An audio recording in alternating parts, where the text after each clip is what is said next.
بسم اللہ الرحمن الرحیم الذین آمنوا ولم یلبسوا ایمانہم بظلم اولئک لہم الامن وهم مہتدون۔ صدق اللہ العظیم وصدق رسولہ النبی الکریم۔ یا رب صل وسلم دائما ابدا ابدا ابدا علی حبیبک خیر الخلق کلہم۔ سبحانک لا علم لنا الا ما علمتنا انک انت العلیم الحکیم۔ محترم مکرم بھائیو، السلام علیکم ورحمۃ اللہ وبرکاتہ۔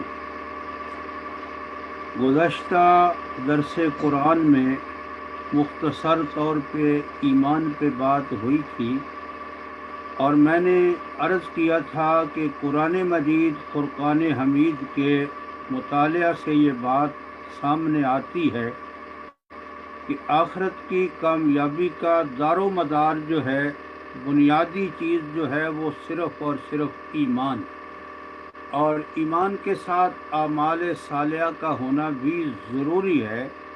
لیکن اگر اعمال صالحہ ہوں، ایمان نہ ہو ساتھ، تو پھر بخشش ناممکن۔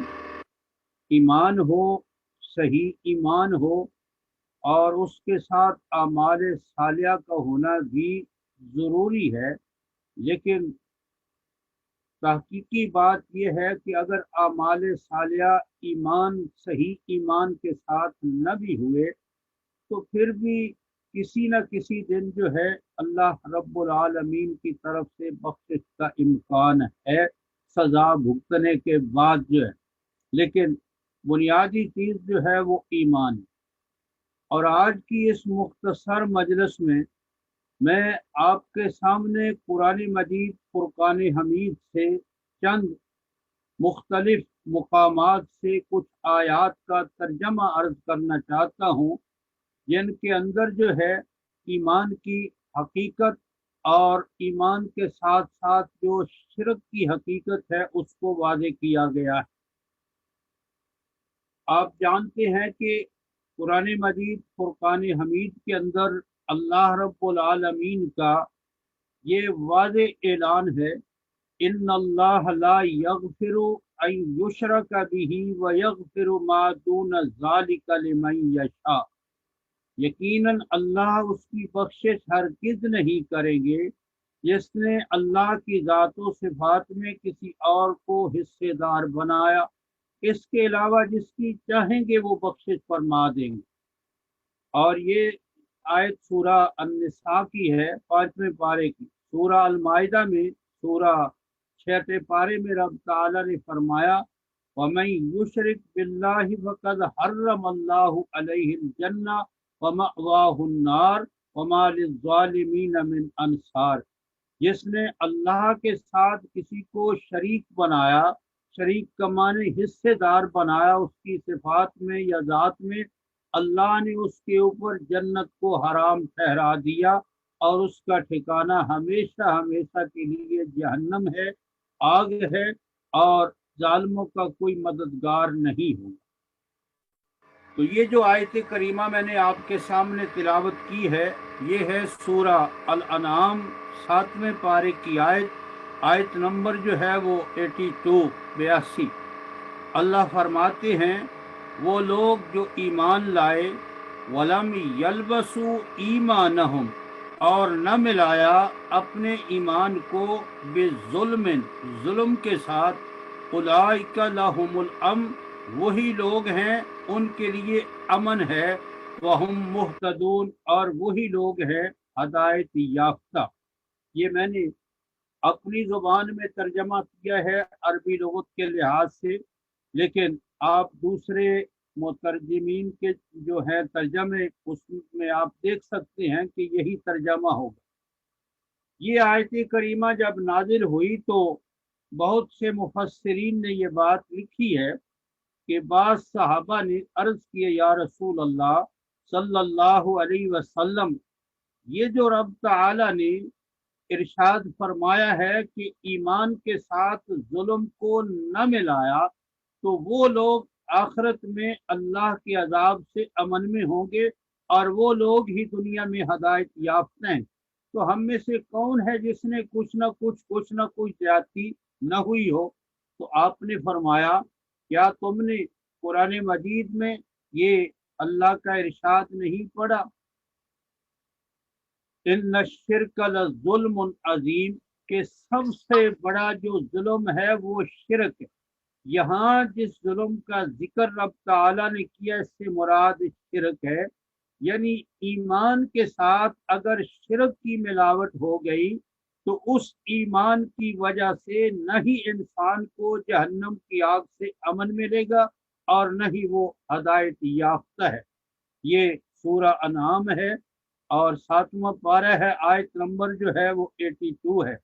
اور اس سے آگے والی آیت جو ہے وہ کئی آیات، اس میں رب تعالی نے 18 انبیاء علیہم الصلاۃ والسلام کا ذکر کیا ہے، جن میں جناب ابراہیم ہے، اور پھر اسحاق و یعقوب ہیں، جناب نوح ہیں، یعنی پورے جلیل القدر 18 پیغمبروں کا ذکر ہے۔ اور آخر میں لوگوں کو سمجھانے کے لیے یہ بات ارشاد فرمائی ہے، وَاجْتَبَيْنَاهُمْ وَهَدَيْنَاهُمْ إِلَىٰ صِرَاطٍ مُسْتَقِيمٍ، ان تمام پیغمبروں کو ہم نے خود چن لیا اور ہم نے خود ان کو ہدایت کی، صراط مستقیم کی۔ پیغمبر تو اللہ کے چنے ہوئے ہوتے ہیں، مصطفیٰ ہوتے ہیں۔